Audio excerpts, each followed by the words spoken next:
Dear ladies, आज हम बात करेंगे कि कॉजेज ऑफ इनफर्टिलिटी क्या है, बांझपन की क्या वजूहात हैं।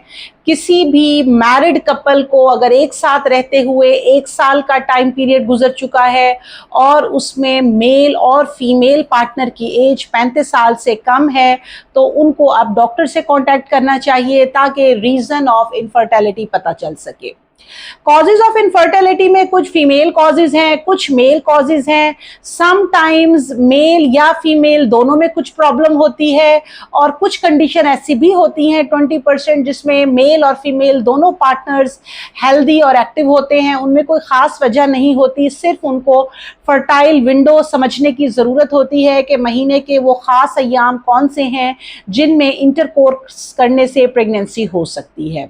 सबसे पहले हम फीमेल्स की बात कर लेते हैं कि ख़वातीन में बांझपन की क्या वजूहात हो सकती हैं। इसमें इम्पॉर्टेंट चीज़ खातून की एज है कि फ़ीमेल की एज 35 साल से कम होनी चाहिए। इसी तरह से दूसरी अहम चीज़ फ़ीमेल का वेट है कि खातून का वज़न जो है वो उसके हाइट के हिसाब से ज़्यादा नहीं होना चाहिए।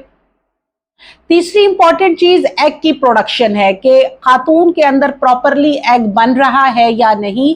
और नंबर 2 चीज, जो एग बन रहा है उसकी क्वालिटी कैसी है कि पुअर एग क्वालिटी तो नहीं है, जो फॉलिकल है वो अपना नॉर्मल साइज अटेन करके फटता है जिससे एग रिलीज होता है, या फॉलिकल का साइज नॉर्मल नहीं है और एग जो प्रोड्यूस हो रहा है उसकी क्वालिटी हेल्दी है या नहीं।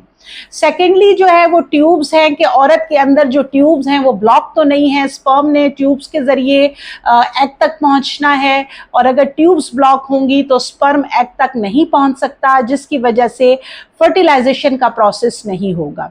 तीसरी इंपॉर्टेंट चीज एंडोमेट्रियम की थिकनेस है कि फीमेल के अंदर एंडोमेट्रियम की थिकनेस नॉर्मल है या नहीं, उसको एंडोमेट्रियोसिस या इसी तरह के दूसरे ऐसे प्रॉब्लम्स हैं जिसकी वजह से उसके एंडोमेट्रियम की थिकनेस अफेक्ट हो रही है, ये भी इनफर्टिलिटी की एक वजह है। इसी तरह से मेल पार्टनर की अगर हम डिस्कशन करें तो उसमें स्पर्म की प्रोडक्शन ठीक है।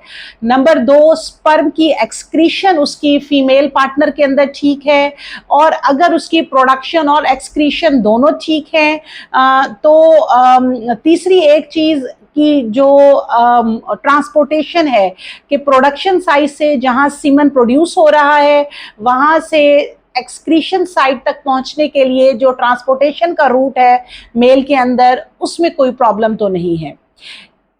अगेन कुछ चीज़ें ऐसी होती हैं जिसमें सीमन एनालिसिस के अंदर हम देख रहे होते हैं कि टोटल स्पर्म काउंट देखा जाता है कि वो नॉर्मल है या नहीं।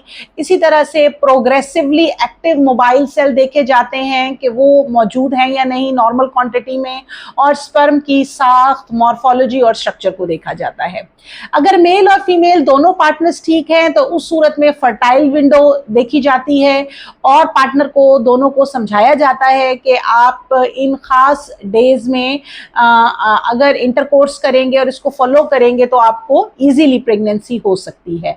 समवट ऐसा होता है कि कुछ प्रॉब्लम दोनों पार्टनर्स के बिहाफ पे होता है जिसको डायग्नोस किया जाता है और फिर अकॉर्डिंगली इसको ट्रीट किया जाता है। Thank you so much.